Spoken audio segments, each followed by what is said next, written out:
Bismillahirrahmanirrahim. Assalamualaikum warahmatullahi wabarakatuh. Alhamdulillahi rabbil alamin. Alhamdulillahilladzi arsala rasulahu bil huda wa dinil haqq liyudhhirahu 'alad dini kullih wa kafa billahi shahida. Asyhadu an la ilaha illallah wahdahu la syarika lah wa asyhadu anna Muhammadan 'abduhu wa rasuluh alladzi la nabiyya ba'dah. Allahumma salli wa sallim wa barik ala sayyidina Muhammad wa ala alihi wa sahbihi ajma'in.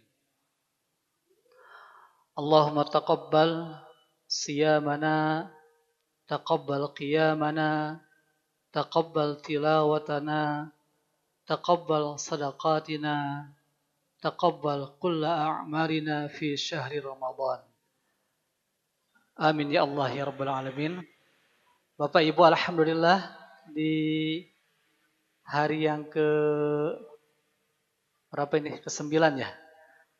Di hari yang ke-9 bulan Syawal, Allah pertemukan kita sebagai pertemuan awal di bulan Syawal setelah terakhir pertemuan kita di akhir Ramadan. Kita ikuti kebiasaan para salafus solih kita, orang-orang solih zaman dahulu, di mana mereka punya kebiasaan kanu yada'una sittata ashhur an yuballigha syahra Ramadan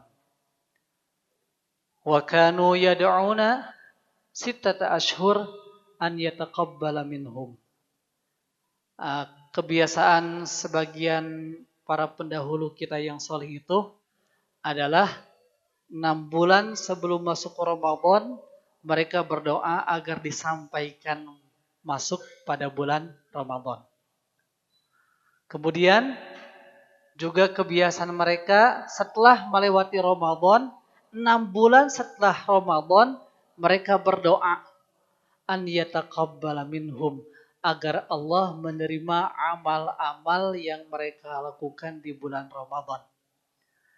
Ya, mereka sampai 6 bulan, kita setidaknya di bulan-bulan sekarang berdoa agar amal kita di Ramadan Allah terima semuanya. Amin ya Allah ya Rabbal Alamin. Makanya di antara kebiasaan para sahabat juga, kalau mereka bertemu di awal setelah Idul Fitri, mereka bertemu kemudian saling berdoa dengan ungkapan taqabbalallahu minna wa minkum. Semoga Allah menerima amal kami dan amal kalian. Ya. Kalau kita tambahin ya apa? Minal aidin wal faizin. Artinya mohon maaf lahir dan batin. Ya, jaka sembung nuang opor, ya. Khas lebaran maksudnya. Minal aidin wal faizin, ini adalah doa yang rada disingkat. Lengkapnya adalah asallah an yaj'alana minal aidin wal faizin. Semoga Allah menjadikan kita termasuk orang yang kembali minal aidin. Kembali kemana? Ke fitrahan, bersih kembali, ya, dosanya terampuni, ya. Tapi tidak cukup dengan bersih hungkul, karena kalau sekedar bersih, orok juga, bayi juga bersih. Dan kemudian wal faizin, termasuk golongan para pemenang. Siapa golongan para pemenang? Mereka yang Allah bebaskan dari siksa api neraka dan Allah masukkan ke dalam surganya. Ya, al-faiz adalah mereka yang Allah masukkan ke dalam surga. Semoga benar-benar Allah menjadikan kita hamba-hambanya yang terampunkan seluruh dosanya dan Allah masukkan kita ke dalam surga tanpa merasakan azab neraka. Amin ya Allah ya Rabbal Alamin. Begitu ya. Itu bahasan pondok aja, adapun lengkapnya nanti aja kalau untuk itu, ya. Karena bahasan kita di hari Selasa siang tentang tajwid, ya. Gimana Bapak Ibu, berhasil kemarin Ramadan khatam? Alhamdulillah. Ada yang sampai 5 kali? Alhamdulillah. Ya, berapapun, yang terpenting Ramadan kita bisa lebih banyak bersama Al-Quran. Jangan sampai Ramadan sama-sama saja dengan luar Ramadan. Nah, setelah kita Ramadan bersemangat bersama Quran, di Syawal ini semangatnya jangan langsung dihilangkan. Syawal peningkatan, maka kita kedekatan bersama Al-Qurannya juga harus meningkat daripada bulan Sya'ban dan sebelum-sebelumnya. Begitu ya. Terakhir bahasan kita tentang apa Bapak Ibu? Ada yang masih ingat? Tentang nun sukun tanwin ya? Ya, sudah kita bahas nun sukun tanwin. Baik, sambil kita ingat-ingat kembali. Hukum nun sukun tanwin yang pertama adalah idhar. Idhar artinya jelas. Pengucapan nun sukun atau tanwin yang pengucapannya jelas adalah ketika nun sukun atau tanwin ketemu dengan 6 huruf yaitu a, ha, a, ha, gha, kha. Idhar. Ya. Idhar. Nun sukun tanwin ketemu dengan a, ha, a, ha, go, kho, la. La romo tidak ya. Tidak ini mah. 6 huruf. Aha, aha, go, kho. Idhar. Maka bunyi N-nya harus jelas. Man amana minhum. Jangan sampai minhum. Jangan sampai begitu. Jangan man amana. Jangan. Itu kan tidak jelas. Man. Jelas dan tanpa ada gunnah. Man amana minhum. Gitu. Min adama. Itu idhar. Jelas. Yang kedua adalah idgham. Idgham ada 2. Ya. Idgham dibagi jadi 2. Yang pertama idgham bi gunnah dan yang satu lagi idgham bila gunnah. Idgham bi gunnah, idgham bila gunnah. Idgham artinya apa-apa Bapak Ibu? Masih ingat? Idgham artinya masuk atau lebur. Berarti pengucapan nun sukun atau tanwin yang lebur ke huruf yang di depannya. Itu idgham, ya.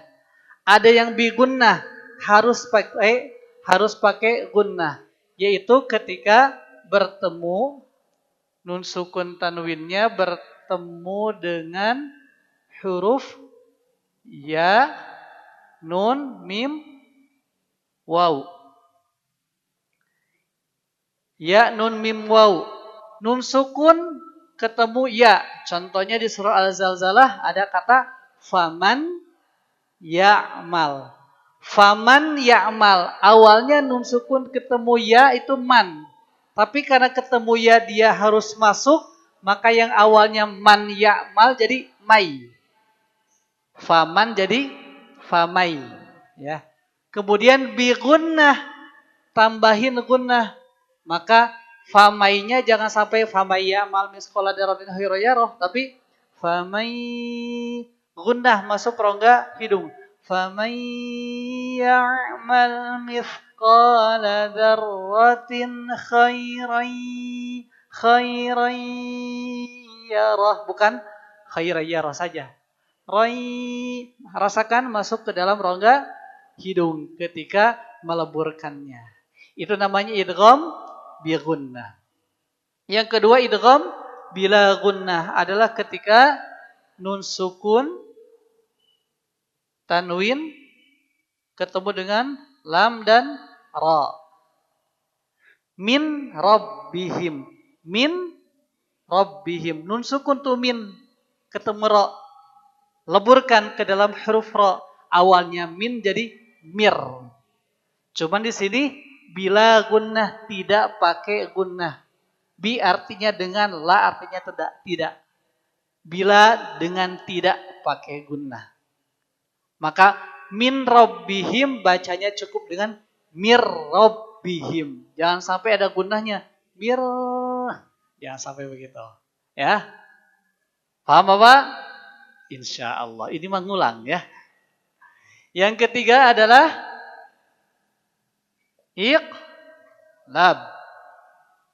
Adalah ketika nun sukun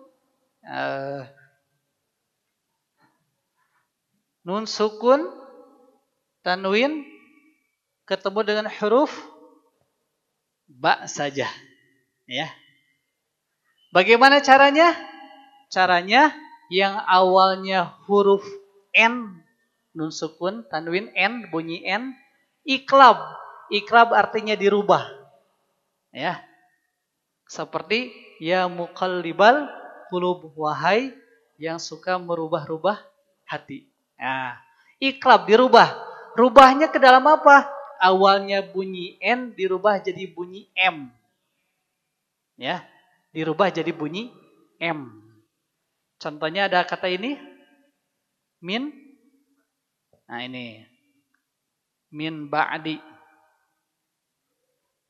Ini awalnya min ketemu ba dirubah jadi mim.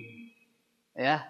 Kemudian jangan lupa pakai gunnah juga, di sini pakai gunnah. Jadi kata min ba'di dibacanya jadi mim ba'di. Masukkan ke rongga hidungnya. Rasakan dengungnya. Mim ba'di. Begitu. Itu iklab. Dan bahasan terakhir kita adalah ikhfa. Ikhfa. Ini yang keempat. Apa artinya ikhfa? Ikhfa artinya tersembunyi, ya, atau samar, atau menutupi, ya. Adalah pengucapan nun sukun atau tanwin ketika bertemu dengan huruf-huruf ikhfa yang memiliki sifat antara idhar dan idgham. Sifat bunyinya antara idhar dan idgham. Idhar naon Pak tadi Pak? Jelas.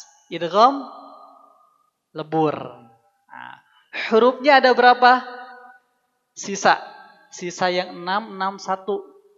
661 sabaraha? 13. Jadi loadingnya lah. Berarti berapa hurufnya Pak? 15. 28 kurangi 13, 15. Selain huruf yang 13 ini, masuknya ke ikhfa. Ya, ikhfa. Berarti apa aja? Yuk kita absen yuk. Pertama ta. Kemudian sa. Lalu ja.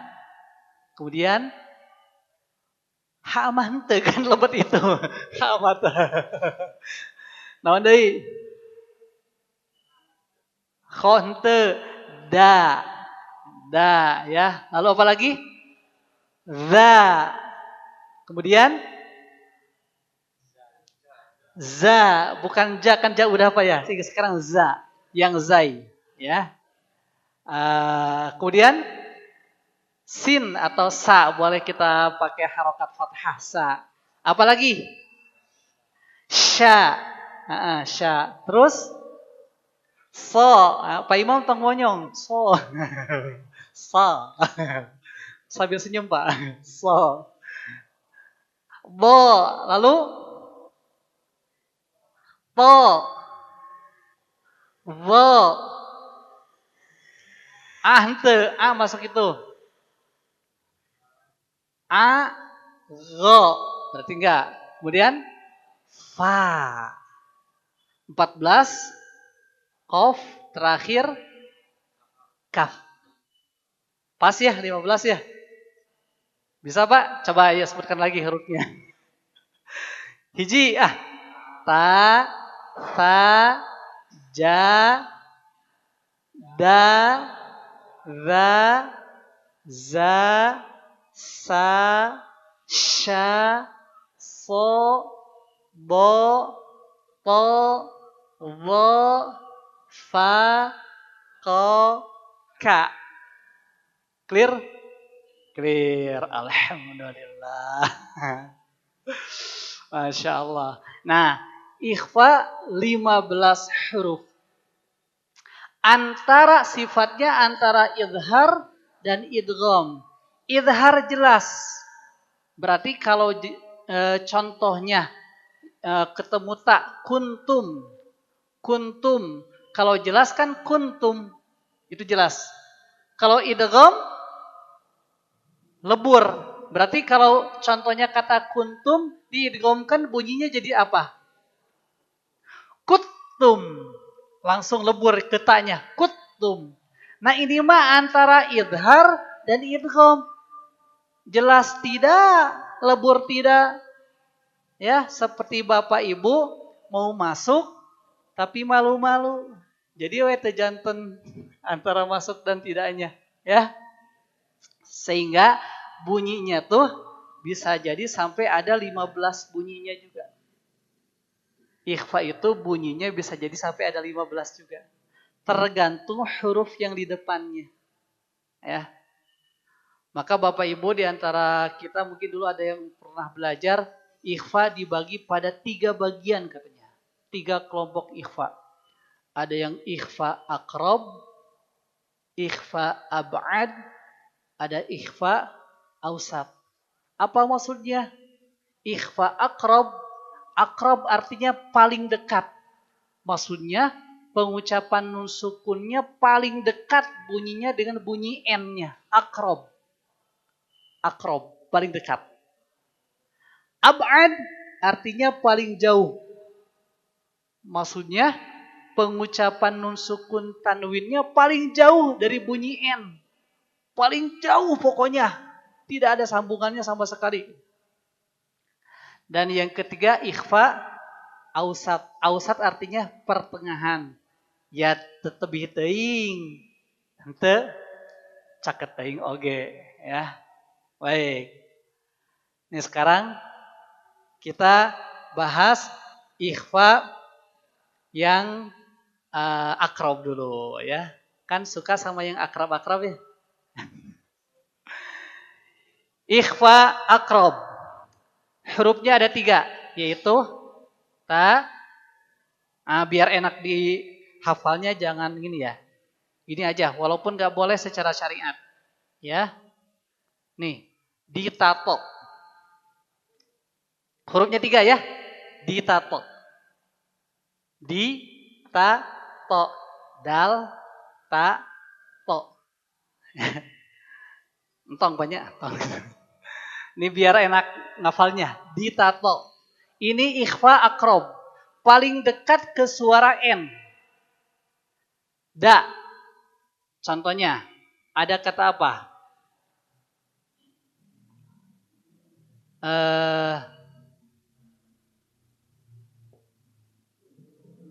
Nah ini nih. Ada kata an, da.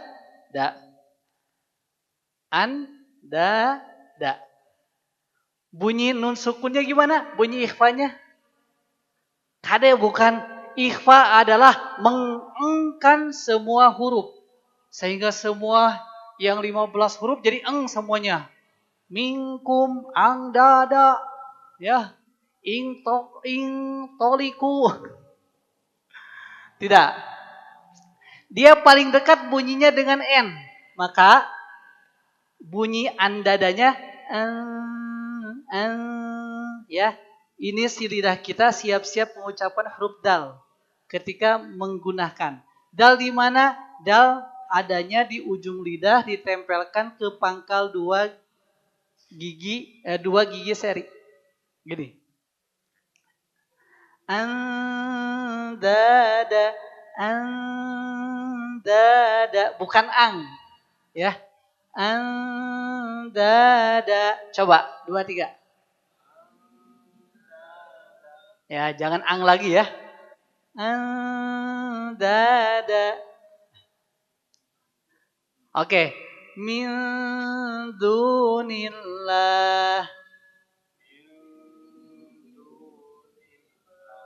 Jangan ming. Mil, mil. Rada-rada deket ke N. Mil. Tapi tetap ada gunahnya ya. Gunah itu masuk rongga hidung. Ngirung cek orang Sunda mah. Min dunillah. Yuk. Oke. Huruf ta sekarang. Huruf ta. Contohnya kata ini.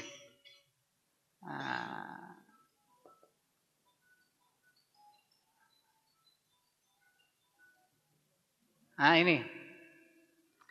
Nun sukun ketemu ta. Ikhfa ya. Bacanya bukan kungtum. Karena kalau kungtum jadi sekungtum mawar merah. Jadi sekungtum ya nanti ya. Bukan kung tapi kun sama. Dekat ke N. Kuntum. Beda gak Pak? Biasanya kan kita mungkin sering dengarnya kungtum. Ini mau bukan kungtum. Kuntum khaira ummah. Bukan kuntum khaira. Kuntum. Beda Pak? Nah, coba perhatikan lagi kemudian contohkan sama Bapak Ibu. Kuntum. Mangga. Kuntum. Lebih dekat ke bunyi N ya? Gitu. Itu ikhfa akrab. Ya, paling dekat. Jangan sampai memisahkan hukum ikhfa terdekat, pertengahan, terjauh tapi suaranya sami wae sadayana kanggo naon dipisahkeun namina ari memang suantena bunyinya sama-sama saja mah ya. Ingat, teori tajwid itu untuk menopang kesempurnaan pelafalan. Buat apa ada teori tajwid kalau suaranya podo-podo wae. Sama-sama wae buat apa? Ya. Begitu ya. Cukup dulu kayaknya. Sudah jam 1 kurang gini. Gimana Pak? Ada pertanyaan? Cukup Pak? Cukup ya, pertanyaannya ditabung dulu. Biasa insya Allah pas ada sesinya kita jawab pertanyaan bareng-bareng. Ya, insya Allah semoga ilmu yang sedikit ini kita bisa menerapkannya dalam aktivitas tilawah Al-Quran kita sehari-hari. Amin ya Allah ya Rabbal Alamin. Subhanakallahumma wa bihamdika asyhadu an la ilaha illa anta astaghfiruka wa atubu ilaik. Assalamualaikum warahmatullahi wabarakatuh.